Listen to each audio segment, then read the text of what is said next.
Hi guys, welcome back to Kit Car Direct and MK Sports Cars. Bright sunny day out there, it's lovely. Kicking off the week, been another busy week here. Sad news of obviously lockdown 2.0. So I'll cover the bases on that one first, then we get into the good stuff, shall we? Basically, yes, there's restrictions on stuff. So online websites still open, we're still shipping orders, we're still manufacturing kits, and we're still building cars.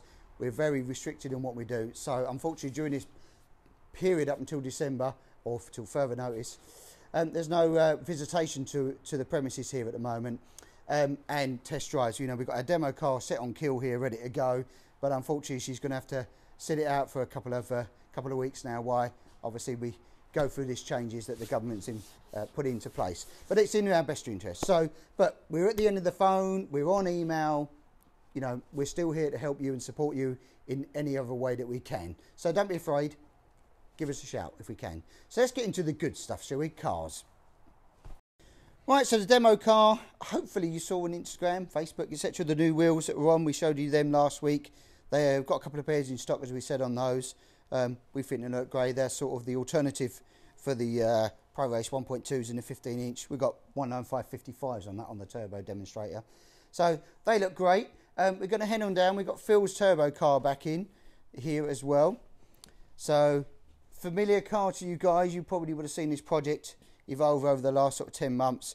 Come back in, a few little minor tweaks that we need to do in it. It's having also a Go Race quick release Boss, the one that's on it, slight little bit of play in it.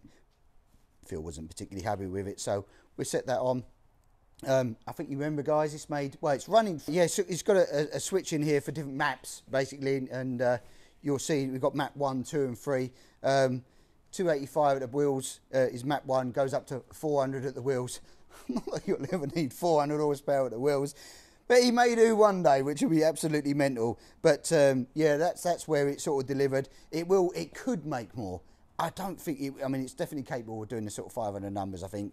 Do you need it? You know, you're never going to use it. It's two-wheel drive. You've not got all-wheel drive in these cars. It's 520 kilos, you know, so you're going to be lighting up the back tyres, despite what size tyre you get under there. Phil's going to be running slicks on this on track, so we're just setting up a few bits. This will be ready for next year now, for Kiel. I think he had a track day booked. Unfortunately, disappointingly, most track days are cancelled now, I think, until further notice from the lockdown regulations. So yeah, we're tinkering with this over the couple of weeks, and we've got to do a couple of little demo drives and get it sorted out. A few bits on some bearings need changing and adjustments. As we said earlier, chassis production is still continuing. We've got Indy RX-5 here, chassis that's all prepped, ready to go. This is a 2mm wall one, so it's heavier. It's going out into Europe, which is for compliance out there.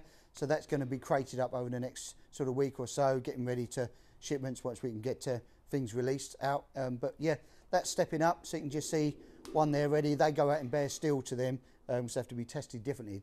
A different IVA type of test that they have out in Europe there. So that's continuing, as you say. Chassis production still on, rocking and rolling. Right, on to the build areas, chaps. What we got here, which is RX-5. We're on with the build with this. A few bits done this week as well. A couple of jobs. Radiators mounted. That's a 55. And the intercooler set up on the front. It's a front mounted intercooler, ready for turbo application.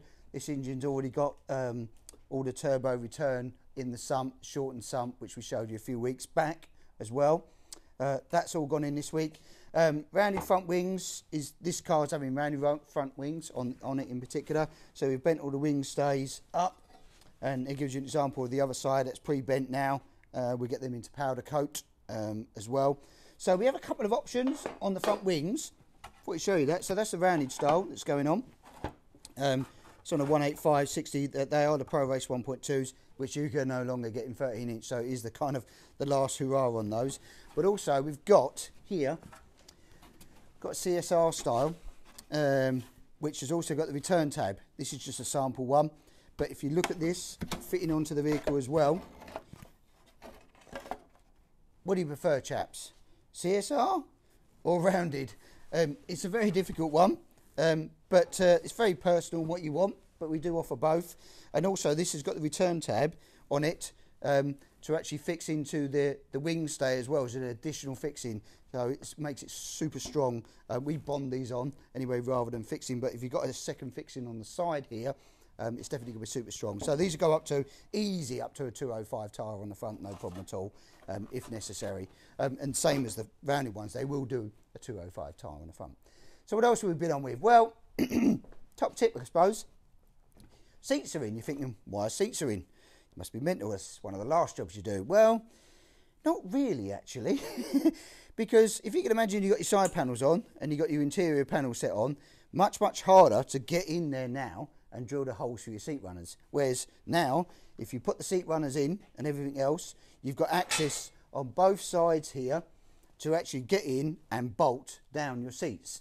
You can take them out afterwards, which we'd show you on the S2000 we don't. You can take them out again, but it's already sat there ready for you to just pop them straight in. Because when you struggle to try and get behind here, once all the side panels in the way, you can't mark the holes as easy onto those metal plates, the bars that go across from here to here on both sides. It's easier. Same as the seat belts. We've fitted them, trial fitted them, because the seat belt hole on this side, the threads are slightly too long, so they have to be trimmed down. That's 35mm, because obviously the bolts are very long, and that will actually be in the side panel, so you can trim them at the same time. So it's all ready to go. So you've dry fitted your seats, whip them out again, and it'll be much easier to do it once your side panels are all fitted on. Top tip for you. So, couple of questions we had in. So we've got that, the roll bars fitted as well. All of that area's sort of buttoned up now. The fuel tank's in, all the bearings, the wheels have all been fitted, the brakes now all dry fitted. And then somebody spoke to us about questions last week on fuel tank straps. There's a couple of different ways you can do that. On our cars, we have on the back here, the parts are all welded in. We have two tabs, which we'll show you the pictures up on here. These are bent in the same way as this. So you bake the shape, which slots down, and then it bolts on down here. And then on the front, you just do a 90-degree return, and it bolts down on the front. And we'll show you some pictures up on that in a second as well. So that's one option, but our tabs are already pre-welded on the RX-5R and the Indy R. All of those are pre-done now. If you've got a classic chassis, we'll move over to this one.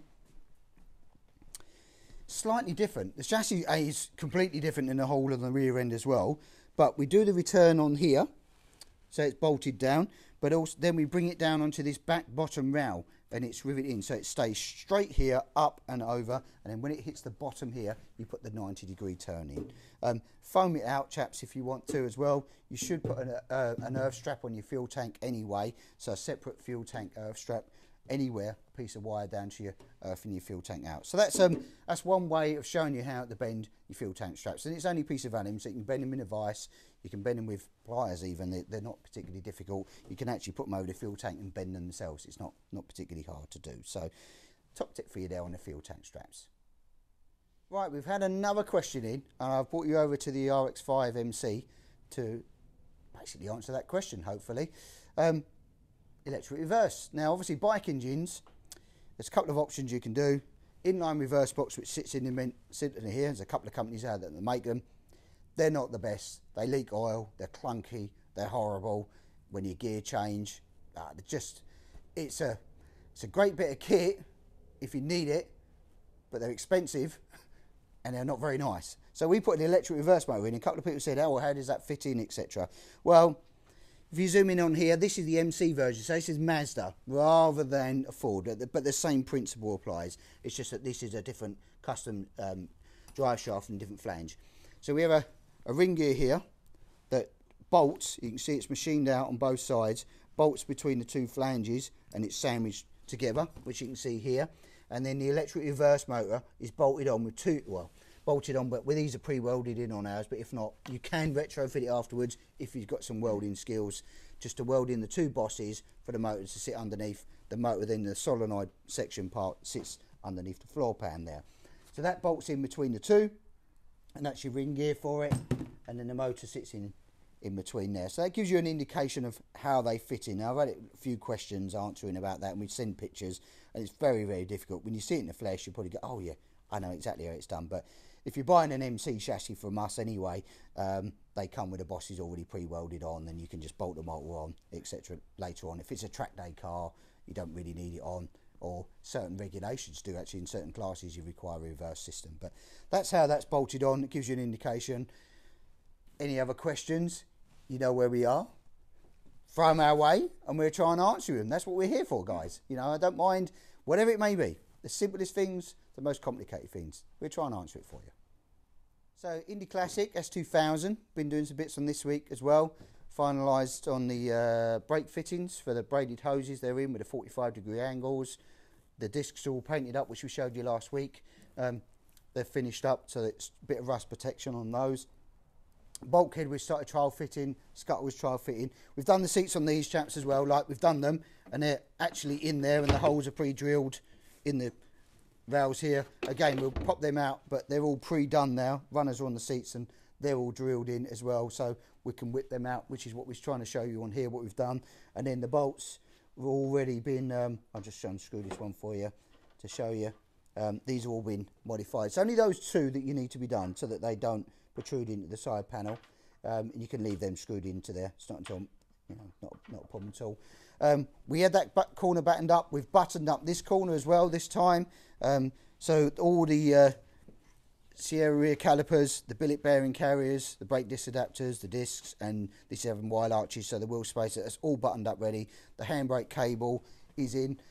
We do it slightly, you can do things different on the Classic chassis. It's got different bars, but we cross these over on the Classic chassis because there's a bit of play in the way you do it, so it takes some of the slack out the cable. You don't have big cable routing everywhere. It just makes it a bit neater and tidier. So we're on with the Scuttle, and it's going to be dry fitting all the bodywork really now on this. We get all that pre-done, then ready for the engine to go in once that's finished and detailed as well. So still on with the RX-5 MC. Next job is fitting the oil cooler. As you know, chaps, we do these oil cooler kits that mount it onto the front of hoses that all the lines are in. We've just got to mount that on there. And then we're on with the coolant hoses on this system, top to bottom, etc., with some feeds in and catch tanks to be filtered in here. So you'll see that sort of develop. This is a bit more of a slow burner. This is our factory built car that we're doing a bit more slow, but we're focusing on the other cars and obviously projects that come through the door. So it's a bit more of a slow burner on this one, but you'll see it sort of evolve. And if you've got any questions on the MC chassis and what we do, etc., then ping them over. Ping them over. That's what we're here for. I'm sure some of you might be on furlough and you're a bit bored. Type it out on the keyboard and send it over. It'd be great. We'd love to hear it. Right, guys, that's kind of a summary of this week and what's been going on. Hopefully you've enjoyed what you see. If you like what you see, click the subscribe button down there, chaps. Beautiful day out there. I'm off, I'm out. I've had it. This looks great. Catch you next week, guys.